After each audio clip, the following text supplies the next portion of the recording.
ओनिका मल्होत्रा। ओनिका जी, ये अचानक कांग्रेस पार्टी ने गियर क्यों बदला है? अभी तक आम आदमी पार्टी पर आरोप लगाती थी शराब घोटाले का, अब बीजेपी को भी लपेटने लगे। कहीं ऐसा तो नहीं कि आम आदमी पार्टी से दोबारा इंडिया गठबंधन को देखते हुए नजदीकियां बढ़ानी है? मानक जी, पहले तो मैं इस बात पर चर्चा करूंगी कि ये तो साबित हो गया कि दोनों भारतीय जनता पार्टी और आम आदमी किस तरह से मिसरूल करती आई हैं, किस तरह से इन्होंने विधानसभा में 10 साल में जो पैटर्न फॉलो किया उससे क्या हालत हुई, और भारतीय जनता पार्टी बिल्कुल टो इन कर रही है उनके लाइन में, वही अनार्किस्ट का बिहेवियर, वही एक तरीका ये काम ना किया जाए और ब्लेम गेम। तो मुझे दुख इस बात का है कि 10 साल दिल्ली की जनता परेशान हुई, अब आने वाले 5 साल भी क्या यही रुख रहेगा? आप अगर पासिंग द बक करते रहेंगे, पासिंग द पार्सल करते रहेंगे, तो दिल्ली की जनता को तो राहत मिलने से रही। अगर सीएजी रिपोर्ट जो टेबल हुई है वो एक अनुमानित बताया जाता है कि ये इरेगुलरिटीज हुई थी। उस इरेगुलरिटीज के बारे में मानक जी आपको इंक्वायरी बिठानी पड़ती है। वो कब होगा उस पर कोई चर्चा नहीं हो रही। आप इंक्वायरी बिठाइए ना, जो ऑफिसर्स थे नहीं, स्पीकर राजेंद्र गुप्ता ने कहा है पीएससी बनाएंगे, बहुत जल्दी बनाएंगे। हाँ, तो वही ना, तो आप टेबल करने के बाद आई वॉश मत करिए, गेट टू इट ना, देन कंप्लीट करिए ना फॉर्मेट को। आप कहते हैं ना वो कट्टर ईमानदारी थे, बेमान थे, और आप सारी रिपोर्ट्स लेके आ रहे हैं, then start working on it. Parallelly अपने जो स्कीम्स हैं उसमें भी करिए। आप कह रहे हैं राजस्व खाली हो गया, ये हो गया, वो हो गया, अरे कुछ सोच समझ के तो कर रहे होंगे ना। ये तो कॉमन प्लेटफॉर्म में, डोमेन में है कि दिल्ली में कितना सरप्लस है, क्या नहीं है। आपने क्या सोच के 2500 किया? क्या आपने क्या रीजंस बनाए थे? किस तरह से आप रेवेन्यू जनरेट करेंगे? क्या पैरामीटर्स होंगे? आप हवाई बातें करते हैं क्या? तो इतनी रहस्यमय बात जो भारतीय जनता पार्टी करती आई है, ये रहस्यमय ही पार्टी है, बुरा मत मानिए। अब मैं प्रधानमंत्री की उसमें नहीं जाना चाहती, एंटायर पॉलिटिकल साइंस वो करके आए हैं, तो मुझे लगता है कि बहुत माहिर होने चाहिए। बहरहाल मानक सर, हमने कभी भी बीजेपी को क्लीन चिट नहीं दी थी। हमने तब भी कहा था कि बिना कनाइंस के, बिना इनके मिले ये काम नहीं हो सकता। जाहिर सी बात है इनके भी लोग मिले होंगे। एलजी साहब ने अप्रूव किया, साउथ के कार्टेल भी हुए, पंजाब के भी कार्टेल का दिया गया। कितनी इन्होंने चीजें बदली, वो तो बिल्कुल ही ब्लेटेंटली इन्होंने बदली। बिना कनाइंस के, बिना किकबैक्स के, बिना बॉन्ड के ये नहीं हो सकता।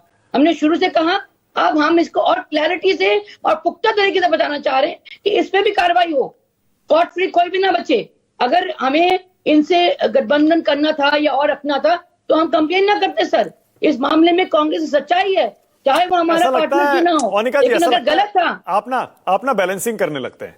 जैसे आज विधानसभा मैं उदाहरण देता हूं, मैं उदाहरण देता हूं आपको। विधानसभा से मैं, सुनिए ना मैं क्या कह रहा हूं। विधानसभा से जब आम आदमी पार्टी के विधायकों को सस्पेंड किया गया 3 दिन के लिए, उस पर भी आप कह रही हैं दोनों मिसरूल कर रहे हैं, दोनों अराजकता फैला रहे हैं। संसद में जब आपके सांसदों को बाहर किया जाता है तब आप कहते हैं ना लोकतंत्र की हत्या हो गई। विधानसभा से जब आम आदमी पार्टी के विधायक बाहर हुए तब आप नहीं कह रहे लोकतंत्र की हत्या हुई?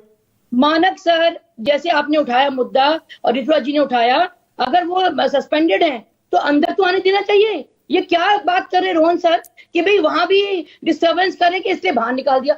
You can't throw them out of the premises. ये तो गलत हुआ नहीं हुआ, इसलिए मैं दोनों को ब्लेम गेम दे रही हूं। मतलब सदन से सस्पेंड होना ठीक है?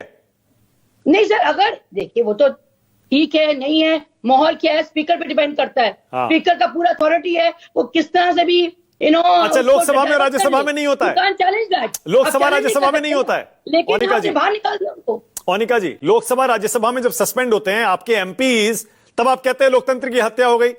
अब आम आदमी पार्टी के विधायकों के पक्ष में क्यों नहीं खड़े हो रहे आप? सर उसी का तो आंसर दे रही हूँ, सुन तो लीजिए मानक सर।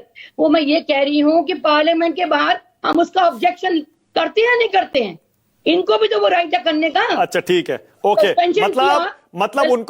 मतलब उनको सदन, विधानसभा के परिसर में प्रदर्शन करने की इजाजत होनी चाहिए, लेकिन सदन से सस्पेंड करना सही है? बिल्कुल नहीं। कब कह रहे हैं सर? ये मैंने कहा ना, लोग जो स्पीकर है उसकी अथॉरिटी है, सही या गलत आप चैलेंज नहीं कर सकते। हाँ, इतना पता है कि वो गलत किया है उन्होंने, उसका ऑब्जेक्शन आप रेज कर सकते हैं बाहर जाके, बट स्पीकर को मैं यही तो आपसे पूछ रहा हूं, आप बता ही नहीं रही है ओनिका जी। सदन से सस्पेंड करना, सदन से सस्पेंड करना सही है या नहीं है, बता दीजिए। Depending on the situation. अरे कमाल कर दिया, बताइए। लोकसभा राज्यसभा में तो आप एकदम खड़े हो जाते हैं सर। हर चीज को कैसे आप टुगेदर कर सकते हैं? सारी सस्पेंशन एक है क्या मानक सर? आप सबको कोलैबोरेट कर लेंगे क्या? ठीक है। अलग अलग माहौल, अलग अलग मुद्दा, आप कैसे कह सकते हैं कि पार्लियामेंट में जो हुआ वो सही था और यहाँ जो हुआ गलत था? Depending on situation. ठीक है। इस वक्त क्या सिचुएशन थी, उसके हालात में क्या किया गया, स्पीकर ने जो भी किया उसका ऑब्जेक्शन तो राइट है ना एमएलए का रेज करने का। मैं तो ये नहीं कह रही वो गलत है वो सही है। नहीं ठीक है, बहुत बढ़िया आशुतोष।